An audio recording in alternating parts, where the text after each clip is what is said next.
እኔ ኃጢአተኛ ልጅ ነኝ ጠልቼ አይደለም ተታልዬ ነው በሉት። ደክሞኝ እንጂ ክጄ አይደለም በሉት። ከቦርሳ ውስጥ በወድቅም ያንተ ድሪም ነኝ፣ ከመንጋ ውስጥ በጠፋም ከበጎች አንዱ ነኝ። ከፊትህ በኃጢአት ምክንያት ብርቅም ከልቤ ግን አላወጣውም በሉት። የትም ብትወድቁ ያነሳችኋል።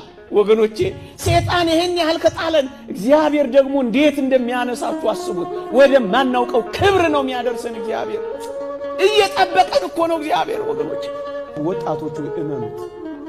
ሲያሳፍራችሁ እዩት። እግዚአብሔር ማንን አሳፍሮ ያውቃል?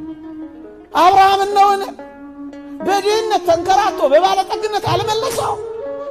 ባዶውን ወጥቶ ያዕቆብን በብዙ መንጋና እረኛ በብዙ ልጆች አላመጣው? ሙሴን ተመልከቱ።